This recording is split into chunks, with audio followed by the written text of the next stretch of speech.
Le journal Écho de Lyon Décideur vous est présenté par SG Auvergne-Rhône-Alpes.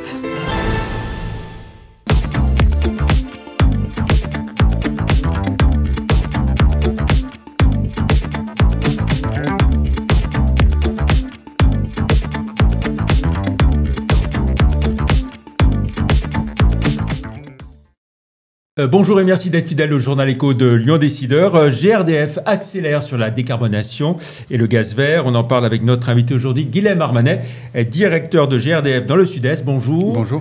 Merci d'avoir accepté notre invitation. Alors GRDF, on va dire le pendant dans le domaine du gaz, GRDF devenu Enedis dans le domaine de l'électricité.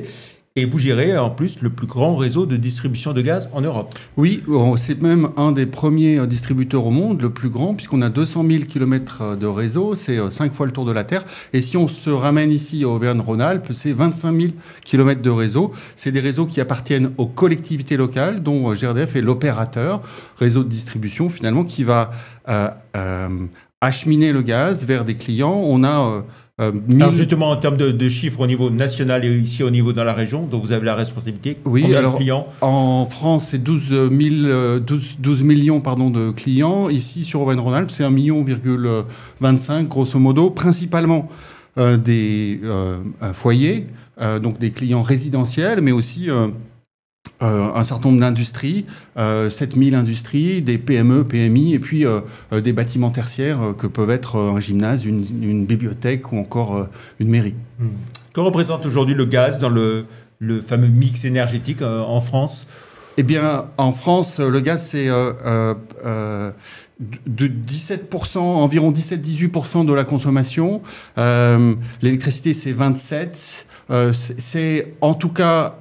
dans les temps que nous connaissons en ce moment d'hiver, eh bien, une part importante du mix énergétique, puisque finalement, l'hiver, on va consommer plus de gaz lors des pointes que d'électricité. Donc, c'est finalement notre assurance tout risque pour passer les hivers. Oui. Donc, c'est un gaz qui...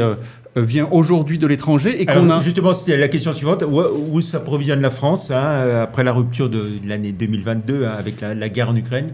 Qu'est-ce que ça a changé dans le portefeuille finalement des fournisseurs il varie en fonction d'un marché qui est très fluctuant. On peut dire qu'un des gros fournisseurs de gaz pour la France, c'est la Norvège, il y a le Qatar, il y a l'Algérie, mais de moins en moins finalement de gaz qui vient de l'étranger, puisqu'on produit de plus en plus, et ça c'est peu, du gaz qui est fait en France sur nos territoires. Alors justement, je le disais au début, GRDF accélère sur la décarbonation et sur les gaz verts. Vous allez nous l'expliquer. Qu'est-ce qu'on entend déjà par gaz vert ? Alors, le gaz vert, c'est une énergie qui est la même molécule que le gaz de ville ou le gaz naturel qui circule dans les tuyaux. Donc, c'est exactement la même molécule, sauf qu'elle est faite avec de la matière renouvelable.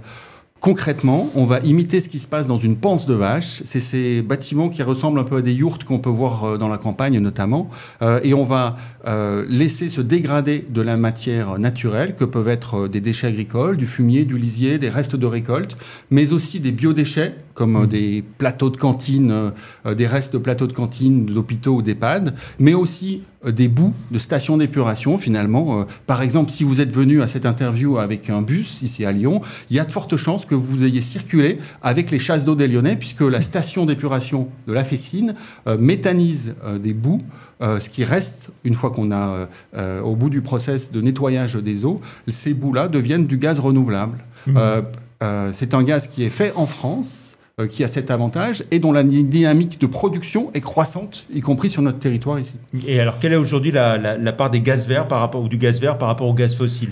Alors, en part, on est aux alentours de quelques pourcents. En dynamique, on est sur une dynamique très forte. Ici, en Auvergne-Rhône-Alpes, vous m'auriez posé la question il y a 6 ans, il n'y avait pas de méthaniseur qui injectait dans le réseau de GRDF. C'était zéro. C'était zéro, peut-être 1. Aujourd'hui, on est à 65. Et on a fait x3 ces 3 dernières années. Donc, on est sur une dynamique qui va forte. Il y en a 10 nouveaux cette année 2024, l'année qui vient de s'écouler, et cette année qui arrive, l'année 2025, il y en aura 12 nouveaux. Donc on est sur une dynamique qui est assez forte, puisque notre enjeu à nous, c'est de remplacer l'ensemble du gaz fossile par du gaz fait en France, sur les territoires, avec les déchets issus des territoires.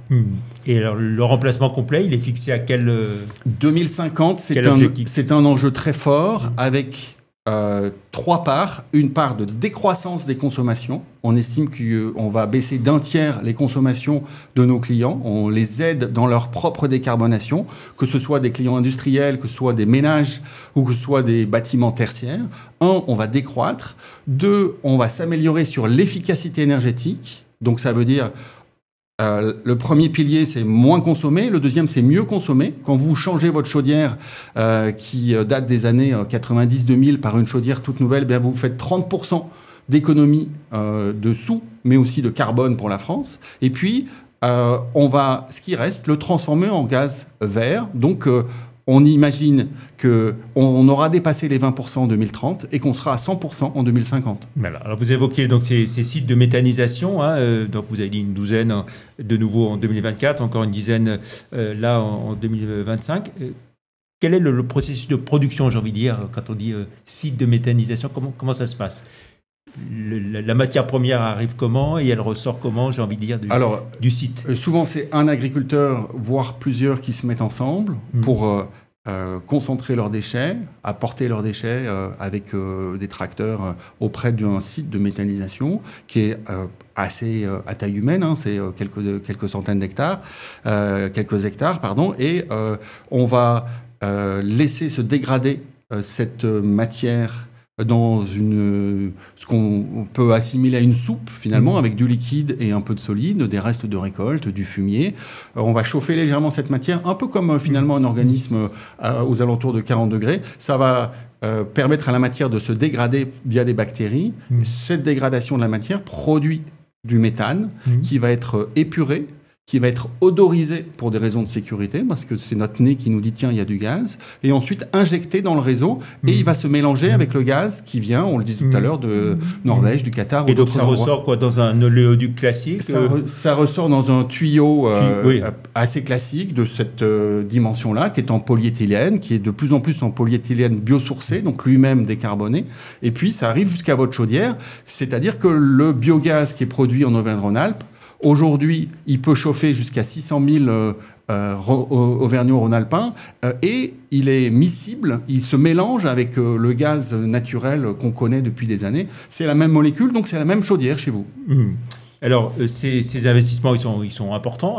Qui les finance? Vous à 100% ou est-ce que vous faites participer les collectivités locales ou d'autres acteurs? Alors, ce réseau, il existe, il a été... amorti, il est payé par les Français au travers du tarif d'acheminement du gaz. Il appartient aux collectivités. Nous sommes les opérateurs et ce réseau, là, les investissements sont fournis finalement par le tarif. On investit, nous, entre 15 et 30 millions d'euros par an pour aller chercher le gaz qui est dans les campagnes, auprès des méthaniseurs, pour l'emmener vers les villes. Si je trace autour de nous un cercle de 100 km, eh bien, nous avons assez de production de gaz vert pour chauffer les 600 000 habitants de la ville de Lyon. Donc le nombre d'habitants chauffés au gaz, oui, c'est ça, c'est 630 000. Oui. Et l'idée, c'est que ça va passer à combien? Eh bien, ça va passer progressivement à x5 par rapport à ça, à 3 millions d'ici 2030. Alors vous dites aussi qu'il y a beaucoup de pédagogie à faire encore auprès du grand public, parce que si la notoriété du gaz vert grandit, tout le monde ne sait pas qu'il peut l'utiliser pour lui-même. Oui, alors c'est quelque chose qu'on regarde régulièrement, et merci, parce que le travail de la presse est aussi un travail de réflexion, de sens critique, de pédagogie.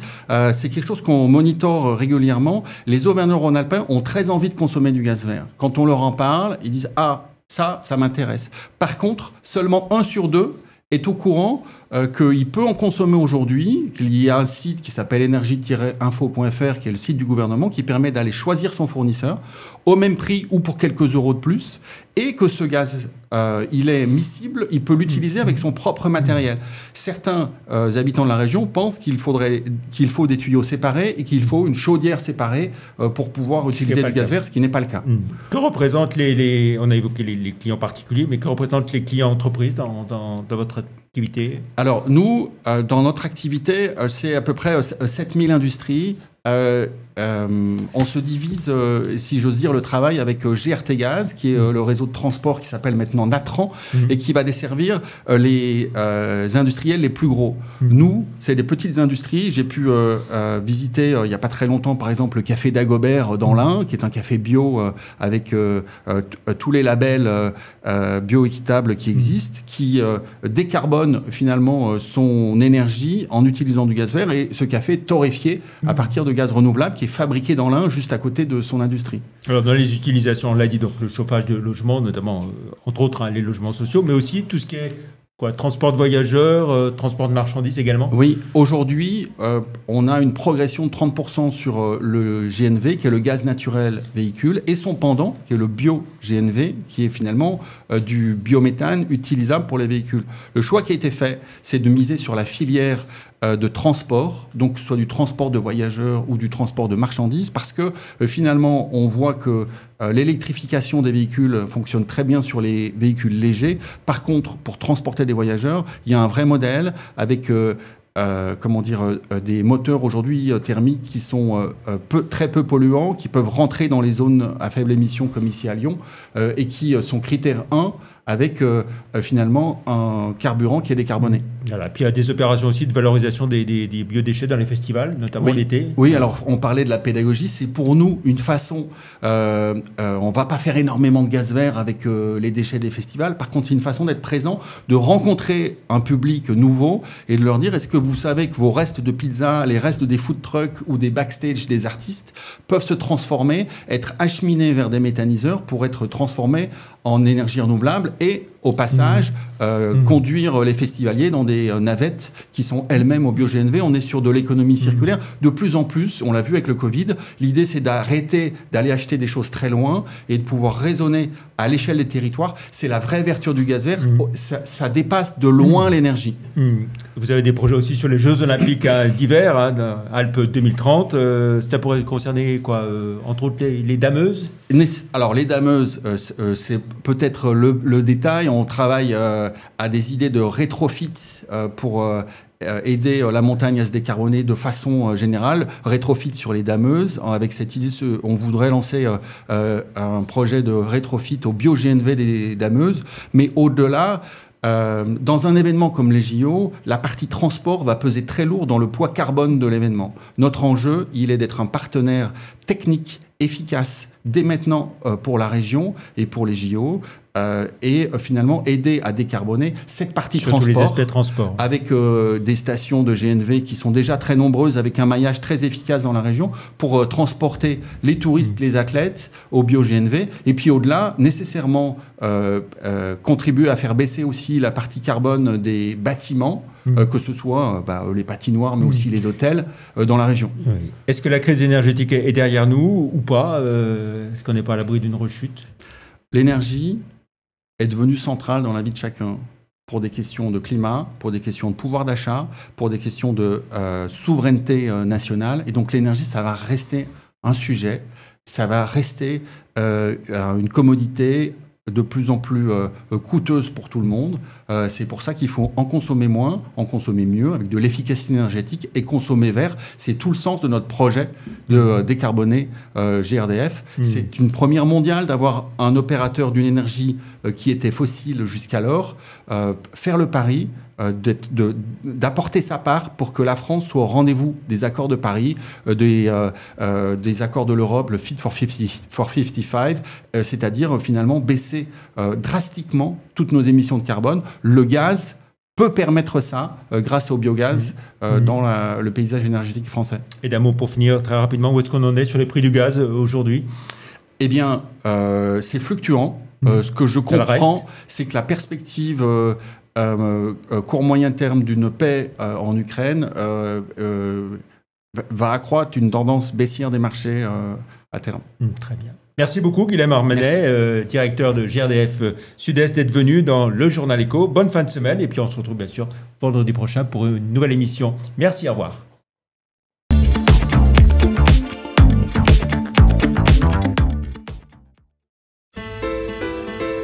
Le Journal Éco de Lyon Décideur vous est présenté par SG Auvergne-Rhône-Alpes.